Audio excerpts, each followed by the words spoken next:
दुनिया बहुत बड़ी है, 195 देश और दुनिया भर के अंदर ईज ऑफ डूइंग बिजनेस में ये देश नंबर 1 पे है।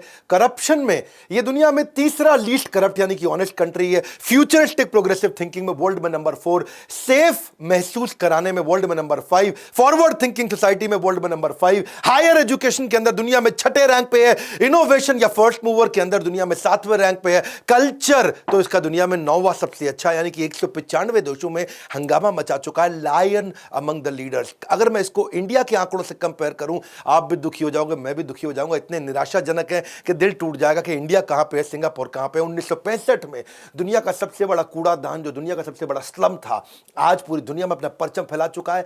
20 सबसे छोटे देशों के अंदर है। यूनाइटेड स्टेट्स ऑफ अमेरिका 15,000 गुना ज्यादा बड़ा है सिंगापुर से। नमस्कार, मैं Vivek Bindra, founder and CEO बड़ा बिजनेस.com। सिंगापुर एशिया की वो ड्रीम कंट्री है, वो छोटा देश है जहां पूरी दुनिया उसके जैसा बनना चाहता है। सिंगापुर जिसका साइज इंडिया के 0.02% है। 0.02% मतलब इंडिया 5,000 गुना ज्यादा बड़ा है। इनफैक्ट दिल्ली भी 2 गुना से ज्यादा बड़ा है सिंगापुर से। सिंगापुर 1819 में वहां मलाया के कुछ मछुआरों ने सिंगापुर को ढूंढा था और साथ में कुछ चाइनीज किसान हुआ करते थे। Incredible story. आज भिखारी से कहां पहुंचा है सिंगापुर। आज 5% लोगों के पास अपना मकान था 1965 में जब आजाद हुआ था देश। आज 95% लोगों के पास अपना मकान है। हाईएस्ट होम ओनरशिप है पूरी दुनिया के अंदर। सबसे बड़ी झुग्गी झोपड़ी जो थी सिंगापुर की, आज उसका मानना है हर चीज में हम नंबर 1 होना चाहते हैं। नंबर 2 मतलब हारे हुए लोगों में आप सबसे आगे हैं। नंबर 2 मतलब हारे हुए लोगों में आप सबसे आगे हैं। पूरी इकोनॉमी आज सिंगापुर की उन्होंने शिपिंग पे कर दी है। उनके पास आज पानी से लेकर मिट्टी तक हर चीज इंपोर्ट करते हैं, खुद का कुछ नहीं बनाते वो। No manufacturing. GDP per capita income के अंदर जब वो आजाद हुआ 1965 में तो केवल $300 वहां की पर कैपिटा इनकम थी और आज वो $60,000 यानी कि 200 गुना बढ़ी है। कैसे हुआ, सारी स्ट्रैटेजी दूंगा आपको। सिंगापुर, वहां पर लाइफ एक्सपेक्टेंसी हेल्थ के कारण इतनी अच्छी हो चुकी है कि 84 साल एवरेज उम्र है वहां। 84 साल से पहले लोग नहीं मरते। 1965 में जब मलेशिया ने सिंगापुर को अलग किया तो वहां के प्राइम मिनिस्टर उस समय ली क्वान यू, जो सिंगापुर के प्राइम मिनिस्टर बने, बहुत दुखी थे। उनको समझ नहीं आया कि मैं झुग्गी झोपड़ी को चलाऊंगा कैसे। ये मछुआरों के छोटे से देश को इतनी गरीबी, पर उनकी लीडरशिप क्वालिटी बहुत जबरदस्त थी। आज भगवान के बाद दूसरा आदमी जिसको सब पूछते हैं सिंगापुर में, वो कौन है? Lee Kuan Yew. Single handedly उन्होंने सिंगापुर को बनाया, एक कंट्री को एक कंपनी की तरह बनाया, एक ऑर्गेनाइजेशन की तरह लीड किया। एक कंपनी को प्रॉफिटेबल तरीके से आप कैसे रन करोगे? वो कहते हैं प्रॉफिट बुरा शब्द नहीं है। वो बिगेस्ट झुग्गी आज एशिया की बिगेस्ट कैपिटल बन चुकी है, business capital of Asia. Liberal policy लेके आए। ली क्वान यू का एक मानना था, कम्युनिस्ट से बच के रहो, कम्युनिस्ट से बच के रहो, कम्युनिस्ट से बच के रहो। हम सब बराबर है, हम सब बराबर है। एक कोई बराबर नहीं है। हमें सबके प्रति फेयर रहना है, बराबर नहीं है। हमारे देश में भी कुछ कम्युनिस्ट हैं, इनका मानना है कम्युनिस्ट से जितना दूर रहोगे उतना जल्दी आगे बढ़ोगे। ये शुरू से ही इन्होंने सारे वो लेसन लिए कि मैं कम्युनिस्ट से आगे कैसे निकलूं, इनसे दूर कैसे रहूं। मैंड्रिन सीखते थे चाइनीज ताकि कम्युनिस्ट लोगों को इन्फ्लुएंस कर सके और 90 साल की उम्र तक चाइनीज और अच्छे से कैसे बोले, मैंड्रिन भाषा अच्छे से कैसे बोले। अपने विजन को, अपनी देश की कहानी को ऐसे समझाते थे, ऐसे सिखाते थे, लोगों का दिल जीत लेते थे कि लोग अपने अपने एजेंडा सारे भूल जाते थे। लोग पूरा समर्पित हो जाते थे ली क्वान यू को। ये एक ऐसे राजा की तरह इन्होंने चलाया, बिल्कुल सुप्रीमली प्रैग्मेटिक, सुपर प्रैक्टिकल। कहते कोई सोशलिज्म नहीं चाहिए, कोई कम्युनिज्म नहीं चाहिए, हर चीज प्रैक्टिकल। पैसा आना चाहिए, ग्रोथ होनी चाहिए, देश ग्रो करना चाहिए, देश के आदमी ग्रो करने चाहिए, उसके लिए कुछ भी करूंगा। इनका जो मॉडल है ना देश का, वो है CMIO मॉडल। CMIO मतलब चाइनीज, मलाया, इंडियन और अदर्स। वो मतलब अदर्स, बचे हुए लोग। ये 4 प्रकार के लोग ही मलेशिया में, क्षमा चाहता हूं, सिंगापुर में रहते हैं। चाइनीज, मलाया, इंडियन और अदर्स, CMIO। इन्होंने जो ज्योग्राफिकल एडवांटेज उठाई ना वहां पे, इस डिसिप्लिन डेमोक्रेसी के अंदर जो ज्योग्राफिकल एडवांटेज बिल्कुल पानी के बीच में है। यहां पे 40% वर्ल्ड ट्रेड सारा समुद्र से होता है। तो जो फायदा मलेशिया भी वहीं था, थाईलैंड भी वहीं था, जो फायदा वो नहीं उठा पाए वो सिंगापुर ने उठाया। इन्होंने रिसोर्सफुलनेस, मतलब क्या, रिसोर्सेज नहीं है, मेरे पास अपना कुछ नहीं है, लेकिन रिसोर्सेज जुटाने की क्षमता है। जैसे दुबई ने किया वैसा ही सिंगापुर ने भी किया। कल्चरली मजबूत देश बनाया शुरू से। ली क्वान यू की कहानी ये थी कि वो जब वो यूके में पढ़ने गए थे और वहां जब वो पढ़ रहे थे उस समय कैम्ब्रिज यूनिवर्सिटी के अंदर, तो वहां इंग्लैंड में अखबार बांटने का एक डिस्पेंसर हुआ करता था। उस डिस्पेंसर से लोग आते थे कहानी सुनना, अखबार उठाते थे और पैसा डाल जाते थे, अखबार उठाते थे और पैसा डाल जाते थे। जिसने $10 का नोट डाल दिया तो बच्चा वो चिल्लड़ भी वहां से उठा के अपनी जेब में डाल के ले जाते थे, ईमानदारी के साथ में। जितना पैसा उसको वापस देना उतना ही उठाते थे। ये देख के हैरान हो गए, इतने ईमानदार। इतनी ईमानदारी कैसे आ गई भैया? आया, अखबार उठाया, फ्री में अखबार उठा के नहीं लेके गया, जब वापस खुले बचे हुए पैसे लेने थे तो भी उतने ही लेकर के गया। इस छोटी सी घटना से बहुत प्रभावित हुए, पूरे देश को बदलने का निर्णय लिया। बोला इंटेग्रिटी, ऑनेस्टी और मेरिटोक्रेसी इन्होंने देश की वैल्यूज बना दी। एक दफा पायलट लोग थे जो थे ना सिंगापुर एयरलाइंस के, उन्होंने प्रोटेस्ट कर दिया, हमारी तनख्वाह बढ़ा दो, तनख्वाह बढ़ा दो, एयरलाइंस को रोक दिया। वो इंटरव्यू आप सबको सजेस्ट करूंगा, देखिएगा उस इंटरव्यू को। जैसे आकर के इन्होंने बोला ना सारे पायलट्स को, बोला लोहा है मेरे अंदर, हाँ, बदतमीजी नहीं कर सकते तुम, यहां पे मुझको कोई इधर कोई नेतागिरी नहीं चाहिए।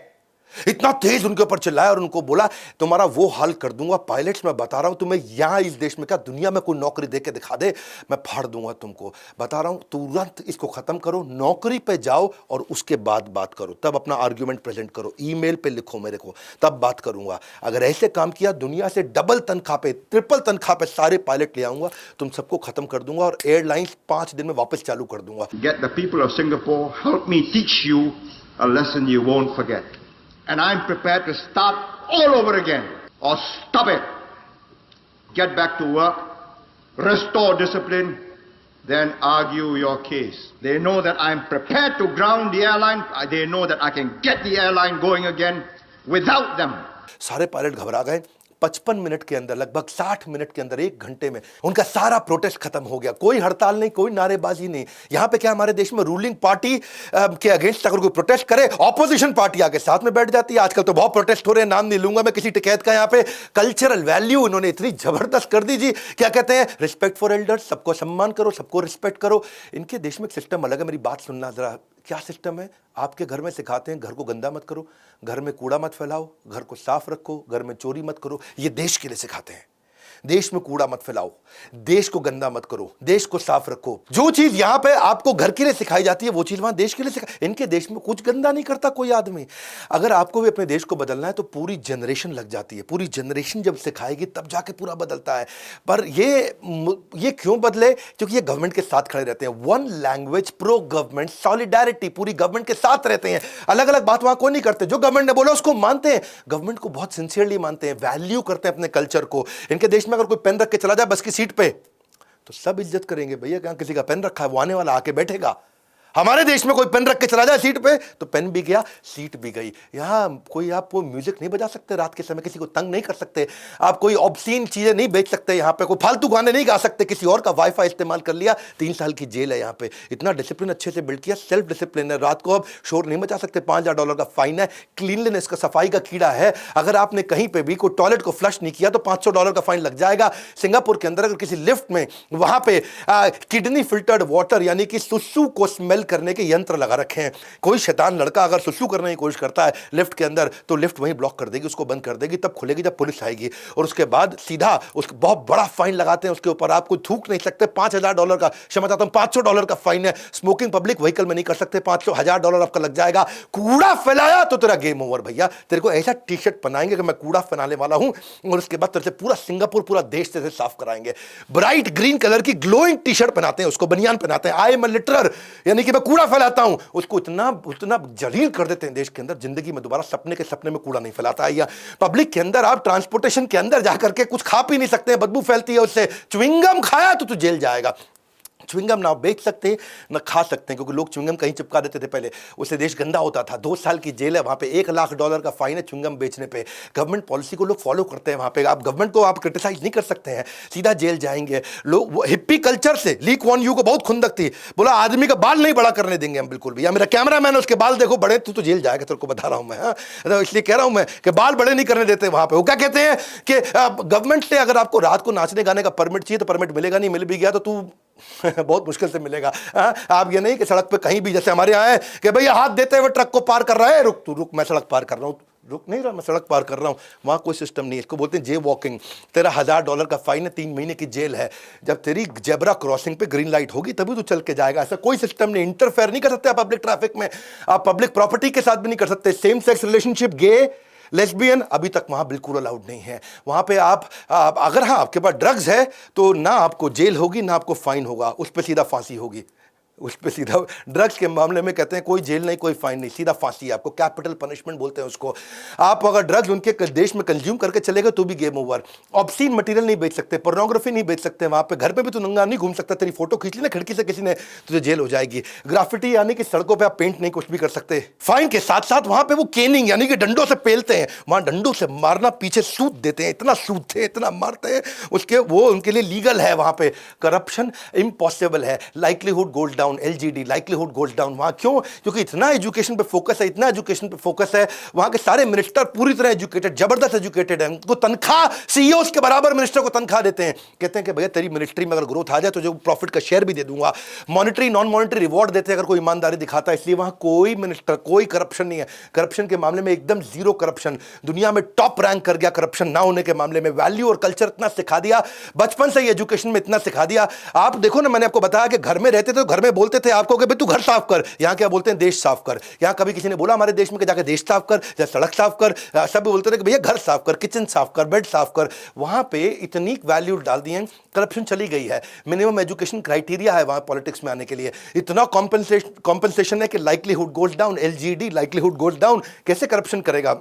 और अगर तू बहुत पैसा कमा भी लिया, सिंगल प्रॉपर्टी रूल है, तू बहुत प्रॉपर्टी खरीद नहीं सकता। तेरे पे बहुत पैसा है, हाँ बहुत पैसा है, तो फिर भी तू एक ही मकान खरीदेगा, तू मल्टीपल मकान नहीं खरीद सकता। और अगर फिर भी तुझे बहुत खुजली हो रही है और फिर भी तू करप्शन कराया, तो वहां की जुडिशरी इतनी स्ट्रिक्ट है कि तुरंत कुछ ही दिनों के अंदर एकदम रिजल्ट आ जाता है, इतनी बड़ी पेनल्टी लगती है, गेम ओवर हो जाता है। इसलिए आज वहां खुशी खुशी बिजनेसमैन फ्लरिश कर रहा है। जिसका मन करता है जाकर के सुबह पहुंच सिंगापुर, शाम तेरी कंपनी चालू। नहीं समझा क्या? सुबह पहुंच जा, शाम को कंपनी चालू, सिंगल विंडो सिस्टम, फटाफट काम करेगा। हाईएस्ट नंबर ऑफ मिलियनियर्स हैं पूरी दुनिया के अंदर, इसलिए करप्शन नहीं है वहां पे। लीस्ट करप्ट कंट्री बन चुकी है। मेरिटोक्रेसी है ना, रूल क्या है? मेरिटोक्रेसी।